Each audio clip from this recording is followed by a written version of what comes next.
Mahfud MD sebut rusaknya rakyat gegara pemerintah. Rocky Gerung kena muka sendiri. Kejutan datang dari Menko Polhukam Mahfud MD yang mengakui bahwa pemerintahan Jokowi dalam keadaan tidak baik-baik saja. Korupsi merajalela di semua bidang dan kalangan. Ia menyatakan bahwa korupsi kini lebih gila daripada masa Orde Baru karena epicentrum korupsinya meluas. Kalau dulu hanya istana, tapi sekarang semua orang ya. Saya katakan saya tidak akan meralat, karena kenyataannya sekarang ini saja, sekarang nih, hari ini korupsi itu jauh lebih gila dari zaman Orde Baru. Saya tidak akan semakin besar apa jumlahnya, meluas. Jadi kalau secara implisit Pak Mahfud mau bilang ya Presiden Jokowi udah nggak mampu, itu artinya pembantu-pembantunya juga udah nggak mampu, ya bubar aja kan, supaya ada pengganti baru. Mau dia strong leader apa strong segala macam lah. Tapi kita memang melihat yang dikonstatasi oleh Pak Mahfud itu memang yang sedang terjadi. Orang mencari strong leader karena menganggap bahwa selama ini kok bolak-balik nggak bisa menyelesaikan soal. Yang ada adalah keluh kesah itu. Tidak ada harapan pada 2 tahun terakhir masa jabatan Jokowi akan ada perubahan signifikan. Artinya Jokowi dan pemerintahannya sedang mengalami fase sakaratul maut. Luar biasa ya. Menuju kematian yang penuh kegelisahan, meninggalkan warisan berat kepada rakyat dan siapapun yang menjadi pemimpin ke depan, terutama utang luar negeri ya, utang yang harus dibayar, dan untuk membayar bunganya saja utang lagi juga. Masalah itu yang membuat rakyat akhirnya dari awal pekan sampai akhir pekan itu merasa was-was tentang keadaan. Nah, sinyal-sinyal itu yang menunjukkan bahwa memang istana udah lumpuh, atau dengan kata lain, ya udah Pak Jokowi nggak lagi diasuh oleh Ibu Mega, karena itu Pak Jokowi kehilangan arah. Dan arah yang baru ini mungkin akan ditentukan oleh interplay di dalam politik mahasiswa, politik buruh, dan kemungkinan adanya tokoh alternatif. Di negara-negara Amerika Latin, kondisi seperti ini lazim rezim digulingkan dengan cara kudeta. Ungkapan Mahfud MD Menko Polhukam ini cukup menarik, sekurangnya untuk 2 hal, yaitu pertama, pengelolaan negara di bawah Presiden Jokowi telah gagal dan menimbulkan situasi yang mengerikan. Eksekutif, legislatif, yudikatif, dan dunia usaha terjebak dalam kubangan korupsi. Korupsi yang semakin tidak terkendali. Ketika sudah merambah ke semua sektor, maka istana pun tentu tidak steril lagi. Jadi hal-hal semacam ini yang membuat orang anggap bahwa ya memang pemburukan berlangsung terus, dan orang berpikir bukan lagi soal akhir pekan tapi akhir kekuasaan ya, kan begitu inti pikirannya tuh. Apalagi soal tadi apa CPO itu yang seolah Pak Jokowi bilang saya hebat nih, saya hentikan, itu juga mengganggu sistem perekonomian kita tuh, sesuatu yang secara drastis diputuskan.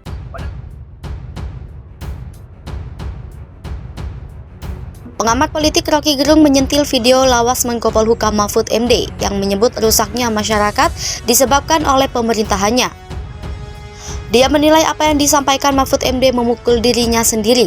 Hal itu disampaikan Rocky Gerung dalam akun Twitter pribadinya, dikutip pada Jumat 5 Januari 2023. Sebelumnya, dalam video yang berdurasi 1 menit 13 detik yang diteruskan oleh Rocky Gerung itu, Mahfud MD terang-terangan menceritakan alasan rusaknya kehidupan dalam sebuah negara. Mahfud juga mengatakan pemerintah itu rusak karena ilmuannya rusak. Ilmuannya rusak lantaran cinta harta, sehingga tak objektif cinta kedudukan. Mahfud juga menyebut karena terlihat para cendekiawan tak mengeluarkan fatwa pendapat berdasarkan pandangan objektif dirinya. Mahfud MD sebut rusaknya rakyat gegara pemerintah. Rocky Gerung kena muka sendiri. Pengamat politik Rocky Gerung menyentil video lawas Menko Polhukam Mahfud MD yang menyebut rusaknya masyarakat disebabkan oleh pemerintahannya. Dia menilai apa yang disampaikan Mahfud MD memukul dirinya sendiri. Hal itu disampaikan Rocky Gerung dalam akun Twitter pribadinya, dikutip pada Jumat 5 Januari 2023. Sebelumnya, dalam video yang berdurasi 1 menit 13 detik yang diteruskan oleh Rocky Gerung itu, Mahfud MD terang-terangan menceritakan alasan rusaknya kehidupan dalam sebuah negara. Mahfud juga mengatakan pemerintah itu rusak karena ilmuannya rusak. Ilmuannya rusak lantaran cinta harta, sehingga tak objektif cinta kedudukan. Mahfud juga menyebut karena terlihat para cendekiawan tak mengeluarkan fatwa pendapat berdasarkan pandangan objektif dirinya. Tolak Jokowi 3 periode, Rocky Gerung langsung beberkan strategi Projo. Baru-baru ini sikap relawan pro-Jokowi menyita perhatian publik. Pasalnya Projo menolak keras wacana Presiden Jokowi 3 periode dan menunda penyelenggaraan pemilu 2024. Mendengar sikap Projo yang menolak 3 periode tersebut, tak hanya menuai komentar netizen saja, melainkan membuat Rocky Gerung langsung membeberkan strategi Projo. Rocky Gerung sebutkan bahwa dirinya mengerti kimia di dalam Projo, bahkan dia menilai dari awal sudah menduga secara sistematis bahwa Projo akan didikte oleh kenyataan itu. Kenyataan pertama adalah Budi Ari itu menganggap bahwa meniru aktivisme mondar-mandir Indonesia itu bisa menghasilkan opini publik untuk penundaan pemilu 2024 atau perpanjangan masa jabatan, apalah yang penting Jokowi bisa di atas posisinya. Kemudian Rocky Gerung sebutkan lalu mulai terlihat sampling-sampling yang masuk di musra, namun ia katakan nama Presiden Jokowi masuk dan nama-nama tokoh daerah muncul di musra itu. Hal ini terjadi karena dia menilai Anies Baswedan terus-menerus menyalip Ganjar Pranowo, sehingga ia katakan Projo ambil sikap dan menggaungkan bahwa Projo bukan untuk 3 periode. Lalu bagaimana jikalau Projo menemukan kenyataan bukan di dalam musra itu, nama Anies sudah jauh melampaui Ganjar. Tetapi nggak mau diucapkan, ini malah dia buat hipotesa. Gerung saat berbicara sebelumnya diberitakan relawan pro-Jokowi menolak keras wacana Presiden Jokowi 3 periode dan penundaan penyelenggaraan pemilu 2024. Sekjen Projo Handoko mengakui bahwa ada beberapa relawan yang mendukung Jokowi 3 periode. Ada yang bagi mereka Presiden itu Pak Jokowi terus, kata Handoko di kantor DPP Projo Jakarta Selatan, Rabu 28 Desember 2022. Dia menjelaskan selama Projo menyelenggarakan musyawarah rakyat di 12 provinsi, ada 2 provinsi yang menempatkan Jokowi di peringkat pertama, adalah Jawa Barat dan Nusa Tenggara Timur. Presiden Jokowi sedang berpidato meskipun pihaknya menampung aspirasi tersebut, tetapi dia menegaskan gagasan tersebut jelas bertentangan dengan konstitusi, demokrasi, dan semangat reformasi. Presiden Partai Buruh Said Iqbal menyerahkan pihaknya bersama seluruh organisasi buruh menolak aturan soal tenaga alih daya atau outsourcing dalam peraturan pemerintah pengganti Undang-Undang Nomor 2 tahun 2022 tentang Cipta Kerja atau Perpu Cipta Kerja. Aturan soal outsourcing itu bermaktub pada pasal 64 berikut bunyi belait tersebut. 1. Perusahaan dapat menyerahkan sebagian pelaksanaan pekerjaan kepada perusahaan lainnya melalui perjanjian alih daya yang dibuat secara tertulis. 2. Pemerintah menetapkan selagian pelaksanaan pekerjaan sebagaimana dimaksud pada ayat 1.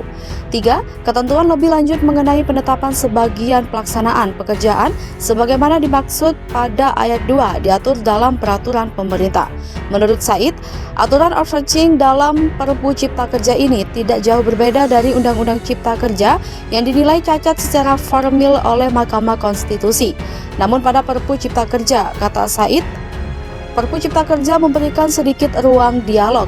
Hal itu termaktub pada ayat 3 bahwa pemerintah akan menentukan pekerjaan apa saja yang diperbolehkan melakukan outsourcing melalui peraturan pemerintah atau PPP.